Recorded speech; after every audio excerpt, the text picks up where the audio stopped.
तो नरसिम्हा महाअवतार मूवी देखने के बाद तुम्हें ये तो पता चल ही गया होगा, भगवान नरसिम्हा ने प्रहलाद को बचा लिया और इस राक्षस को मार दिया। उसके बाद प्रहलाद ने क्या किया, प्रहलाद राजा बने तो फिर क्या क्या हुआ, उसके बाद की कहानी क्या थी। और सच बताऊं, उसके बाद की कहानी कम इंटरेस्टिंग नहीं थी। उसके बाद फिर से भगवान विष्णु को एक बार और अवतार लेना पड़ा था, और वो और किसी के लिए नहीं बल्कि प्रहलाद के ग्रैंड सन के लिए, क्योंकि प्रहलाद के बाद प्रहलाद के बच्चों की कहानी और भी ज्यादा इंटरेस्टिंग है, जिसके बारे में तुम्हें जानना चाहिए। तो महाअवतार नरसिम्हा की कहानी यहाँ नहीं खत्म होती है। नरसिम्हा अवतार यहाँ के बाद तो चले आते हैं, लेकिन इसके बाद की कहानी भगवान के एक और अवतार का जन्म करवाती है। तो आज महाअवतार नरसिम्हा की जो हम कहानी देखते हैं प्रहलाद वाली, उस प्रहलाद की कहानी के बाद क्या कहानी हुई थी, क्या क्या चीजें हुई थी, फ्यूचर क्या था महाअवतार नरसिम्हा का, उसके बारे में हम इस वीडियो में बात करने वाले हैं। तो कुर्सी की पेटी बांध लो, क्योंकि ये कहानी बहुत ही ज्यादा इंटरेस्टिंग होने वाली है। तो वीडियो शुरू करने से पहले इस वीडियो को पहले लाइक का बटन दबा दो भाई, बहुत मेहनत लगती है वीडियोस बनाने में। तो चलो वीडियो की शुरुआत करते हैं। कि महाअवतार नरसिम्हा मूवी में हमने ये चीज देखी ली कि प्रहलाद का सपोर्ट करते हुए भगवान विष्णु जो है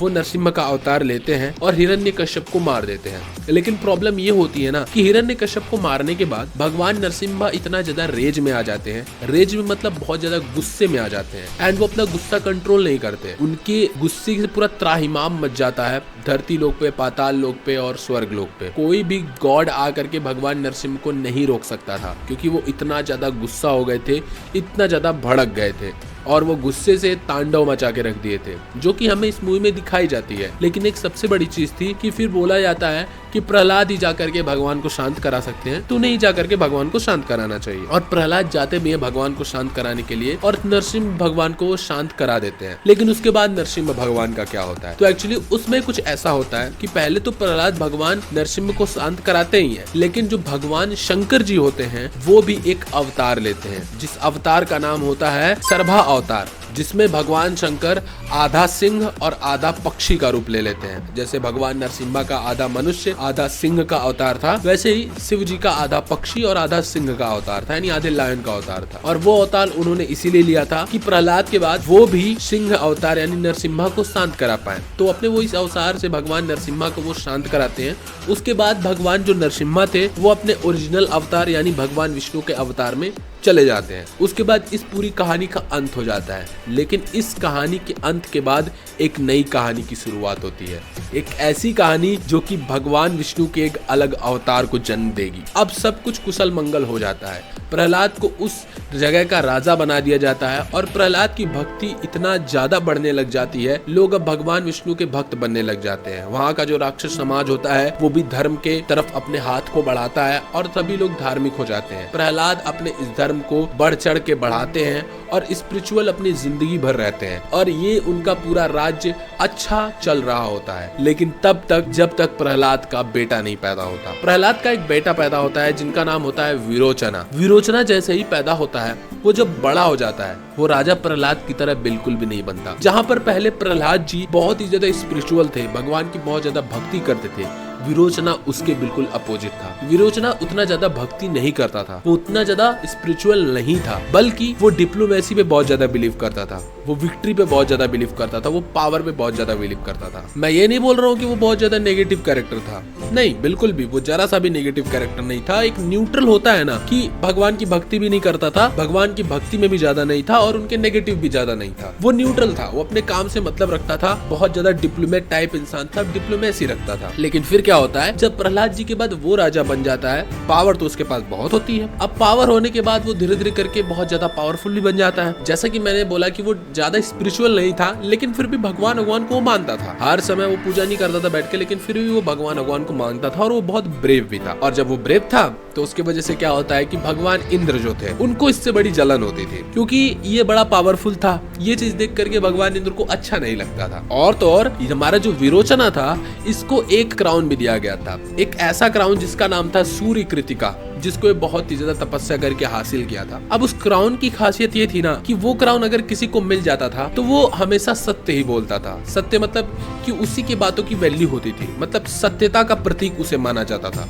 वो किसी भी अगर डिबेट में जा रहा है या किसी से भी बहस कर रहा है तो वो उस डिबेट में किसी को भी इजीली इन्फ्लुएंस कर सकता था, मतलब किसी को भी अपने बातों से मनवा सकता था। हमेशा उसी की बातों की वैल्यू होती, तो उस क्राउन की ये वैल्यू थी। और यही चीज भगवान इंद्र को बिल्कुल भी पसंद नहीं आ रही थी, इसीलिए भगवान इंद्र बहुत बहुत ज्यादा उससे ईर्ष्या करते थे। अभी इस स्टोरी से तुम्हें क्लियर होगा कि हमेशा राक्षस ही नहीं गलत होते, कभी कभी भगवान भी गलत कदम उठाते हैं। तो क्या होता है कि जब यहाँ पर इंद्र थे तो एक बार क्या हुआ कि भगवान इंद्र एक पंडित का अवतार लिए। अब पंडित का अवतार लेकर के वो विरोचना के पास गए और विरोचना के पास जाकर के वो बोलते हैं, हे विरोचना, तुम मुझे ये बताओ कि इंसान का सेल्फ क्या है, मतलब इंसान का नेचर क्या है, क्या इंसान के अंदर एक सोल होती है, क्या इंसान के अंदर आत्मा होती है, इंसान है क्या, इसके बारे में बताओ। तो विरोचना को एक्चुअली उनके जो गुरु थे जिनका नाम था शुक्राचार्य ने ही विरोचना, फिर उनका जो बेटा आया है बाली, सबको शिक्षा दी। तो शुक्राचार्य के ज्ञान दिए हुए बातों को विरोचना रिपीट करके बोलता है कि नहीं, सोल जैसी कोई चीज नहीं होती,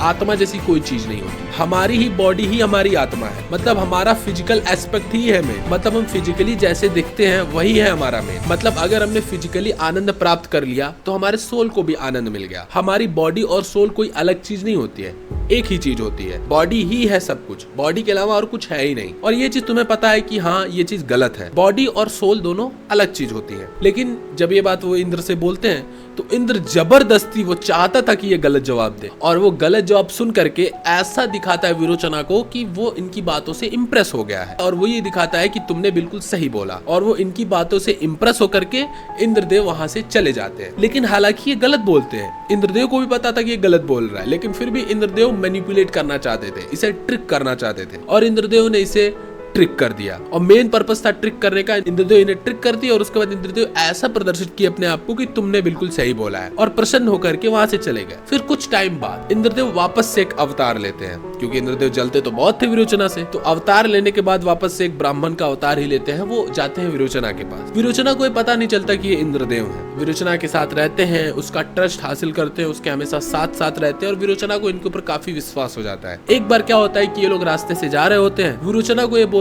हैं, एक लेक होता है वहां पर, बोलते हैं कि नहा लो। तो विरोचना बोलता है कि नहीं नहीं मुझे नहाना नहीं है, लेकिन इंद्रदेव यानी वो पंडित बोलता है कि नहीं नहीं नहीं, यहाँ पर नहा लो, काफी अच्छा पानी है यहाँ। तो विरोचना जाता है नहाने के लिए पानी में, और जैसे ही वो उतरता है पानी में नहाने के लिए, वो अपना जो क्राउन था सूर्यकृता, उस क्राउन को रख देता है और चला जाता है नहाने के लिए। और वही दूसरी तरफ इंद्रदेव जी वो क्राउन चुरा करके लेके भाग जाते हैं। हाँ, वो क्राउन उठा करके वो चुरा के लेके भाग जाते हैं। इसके बाद क्या होता है कि जो विरोचना था, उसका क्राउन उसके पास नहीं होने की वजह से अब उसकी जो सच्चाई वाली शक्ति थी, अब उसका जो वर्चस्व था, जिसके वजह से वो इतना ज्यादा इन्फ्लुएंस करता था लोगों को, या फिर जिसकी वजह से लोग उसकी बातों को मानते थे और डिबेट में वो इतना अच्छा परफॉर्म करता था, वो सारी पावर उसकी गिरने लग जाती है। उसका वर्चस्व अब नीचे गिरने लग जाता है, सब कुछ करके वो नीचे गिरने लग जाता है। विरोचना अपने मुकुट के लिए कुछ करता नहीं है, लेकिन उसकी पावर धीरे धीरे करके गिरने लग जाती है। लेकिन इंद्र यहाँ पर भी खुश नहीं होते हैं। इंद्रदेव जी फिर से अपना वेश बदल के जाते हैं एज अ पॉलिटिकल एडवाइजर के रूप में।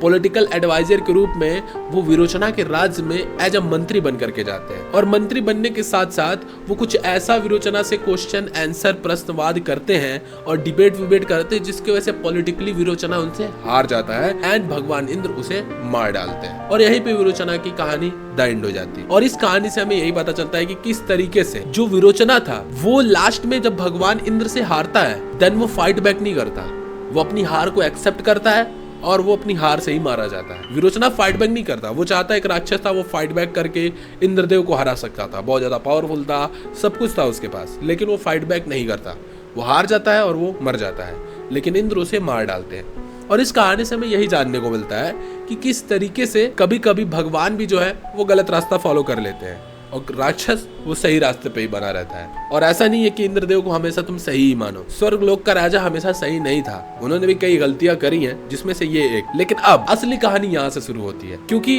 अब विरोचना का जो बेटा होता है, यानी प्रहलाद का नाती, जिसका नाम होता है बलि जब पैदा होता है तो बलि प्रहलाद और विरोचना दोनों का मिक्सचर होता है। मतलब उसके अंदर स्पिरिचुअलिटी भी कूट कूट के भरी हुई होती है, और उसके अंदर वो डिप्लोमेसी, वो पावर, वो पॉलिटिकल एटीट्यूड कूट कूट के भरा हुआ होता है। वो दोनों का मिक्सचर होता है, वो बहुत ज्यादा ब्रेव, पोलाइट एंड हम्बल होता है। एंड आफ्टर द जो जैसे बड़ा होते चला जाता है, ऑब्वियसली उसके भी गुरु शुक्राचार्य ही होते हैं। एंड जब वो जैसे धीरे धीरे करके जैसे ही बड़ा होता है, उसका भगवान के लिए एटीट्यूड बहुत अच्छा होता है। वो भगवान विष्णु को बहुत पूजता है और बहुत बड़ा भक्त होता है भगवान विष्णु का, वो भी बिल्कुल प्रहलाद की तरीके। लेकिन वो उतना नहीं झुका होता इस चीज में, वो दोनों का बैलेंस होता है। वो राज्य भी संभालने का बैलेंस बना के रखता है, स्पिरिचुअलिटी का भी बैलेंस बना करके रखता है। लेकिन फिर क्या होता है कि उसका एक मत होता है जो कि सबको हिला करके रख देता है। वो चाहता था कि पूरी दुनिया, पूरा वर्ल्ड एक बन करके रहे, किसी भी तरीके का भेदभाव ना हो, ये कास्ट वास्ट का भेदभाव ना हो, ये ईश्वर, ये राक्षस, ये सारे लोगों का भेदभाव ना हो, सब लोग सेम बन के रहे। उसे लगता था कि ये जो भगवान ऊपर बैठे हुए हैं, मतलब भगवान विष्णु की बात नहीं कर रहा है, ये जो भगवान इंद्रदेव, ये लोग भगवान हैं, ये लोग हमेशा भगवान की पावर का एक लोभ उठा रहे हैं, एक लाभ उठा रहे हैं, ये गलत कर रहे हैं, ये ऊपर बैठे हुए हैं उसका लाभ उठा रहे हैं, और हम सबको सेम होना चाहिए, हमेशा से हमें सेम होना चाहिए। देन वो पावरफुल तो होता है, ये बहुत ज्यादा, बलि बहुत ज्यादा पावरफुल होता है। और वो क्या करता है, इतना पावरफुल होता है कि वो धरती लोक को पहले जीत लेता है। फिर वो क्या करता है, वो स्वर्ग लोक में जाकर के इंद्र को हरा देता है। हाँ, इंद्रदेव को जाकर के वो हरा देता है, और वहां के जितने भगवान थे सबको वैसे रहने देता है वो, लेकिन हरा करके वो स्वर्ग लोक का खुद राजा बन जाता है, इंद्रदेव को हटा देता है। अब इंद्रदेव भागते भागते जाते हैं भगवान विष्णु के पास। भगवान विष्णु के पास वही जाकर के बोलते हैं कि ये जो बलि है वो बहुत गलत कर रहा है, आप एक और अवतार लीजिए और अवतार लेकर के इसका नाश करिए, मतलब इसको मारिए। अब भगवान विष्णु जी बोलते हैं कि क्या तुम लोग पागल वागल हो क्या, उसने कुछ गलत नहीं किया है और ना ही उसने कुछ अधर्म का काम किया है, ऊपर से वो मेरा इतना बड़ा भक्त है और तुम लोग बोल रहे हो कि मैं फिर से अवतार लूं और जाकर के उसका नाश करके आऊं। देन भगवान इंद्र बोलते हैं कि तो क्या हम लोग ऐसे नौकर बन के बैठे रहे? स्वर्ग लोक का मैं रक्षक हूँ, स्वर्ग लोक संभालना मेरा काम है, और आज वो हमें रेफ्यूजीज बना करके रखा हुआ है, आज वो नॉर्मल सा पर्सन हमें समझ करके बैठा हुआ है, आज वो वहां पर राज कर रहा है, तो हम लोग अब क्या करें, हम लोग यहाँ भटके? तो फिर भगवान विष्णु बोलते हैं कि नहीं, तुम लोग भटकोगे नहीं, लेकिन मैं उसे मारूंगा भी नहीं। हाँ, मैं उसकी परीक्षा लूंगा और वो लेने के लिए मुझे एक अवतार लेना पड़ेगा। फिर जाकर के भगवान विष्णु एक बहरे ब्राह्मण का अवतार लेते हैं जिनका नाम होता है वामना अवतार। अब यहाँ पर दूसरी तरफ जो महाबली होता है, मतलब बलि होता है, वो स्पिरिचुअल तो बहुत होता है और ये एक यज्ञ करवा रहा होता है, और ये जब ये यज्ञ करवा रहा होता है उसी यज्ञ के टाइम पे ये पंडित वहां पर आते हैं, यानी वामना अवतार वहां पे आते हैं, भगवान विष्णु अवतार लेकर के आते हैं। और जब अवतार लेकर के वो इनके पास आते हैं, देन यहाँ पर महाबली हाथ जोड़ के उनका स्वागत करता है, और महाबली बोलता है पंडित से कि बताइए पंडित जी आपको क्या चाहिए? देन पंडित जी बोलते हैं कि मुझे कुछ नहीं चाहिए बेटा, मुझे अपने कदम से 3 कदम, मैं जितनी जमीन पे पैर रख दूं उतनी ही जमीन तुम मुझे दे दो। तो महाबली कहता है कि अरे आप पूरा गांव ले सकते हैं, आप पूरा शहर ले सकते हैं, आप 3 कदम जमीन लेकर के क्या करेंगे? पंडित बोलते हैं नहीं नहीं, मुझे 3 कदम ही जमीन चाहिए। तो राजा बोलते हैं ठीक है, आप 3 कदम जमीन ले लीजिए, 3 कदम रखिए और मैं आपको वादा करता हूँ कि मैं आपको 3 कदम जमीन दूंगा। देन यहाँ पर वामना अवतार भगवान का वो पंडित धीरे धीरे करके बड़ा होते चला जाता है, इतना ज्यादा विशाल हो जाते हैं कि वो जैसे ही 1 कदम रखते हैं वो पूरे धरती लोक को नाप देते हैं, दूसरा कदम रखते हैं पूरे स्वर्ग लोक को नाप देते हैं, और तीसरे कदम पे वो बोलते हैं कि अब मैं कहाँ कदम रखूं। ये चीज देख करके महाबली काफी ज्यादा शॉक हो जाते हैं, लेकिन अगर उन्होंने जबान दे दी थी तो उन्हें वो तो करना ही पड़ेगा। देन वामना अवतार से महाबली बोलते हैं कि आप मेरे सर पे अपना तीसरा कदम रखिए और मैं आपका हो जाऊंगा, और वामना अवतार यानी वो पंडित अपना तीसरा कदम इनके ऊपर रखता है, जिसकी वजह से उसी वक्त ये उस धरती से मुक्त हो जाते हैं, मतलब महाबली उस धरती से मुक्त हो जाते हैं, और एक लोक इनको मिलता है जहाँ पर ये निवास करते हैं, उसका नाम होता है सुतला लोक। वो लोक भगवान विष्णु के द्वारा बनाया गया एक लोक होता है, उस लोक में महाबली को भेज दिया जाता है। वो खुद भगवान विष्णु उस लोक को बनाए हुए होते हैं, और भगवान विष्णु जी महाबली की इतनी भक्ति को देख करके वो उसके ऊपर इतना इम्प्रेस हो जाते हैं कि वो सुतला लोक की खुद पहरेदारी करते हैं।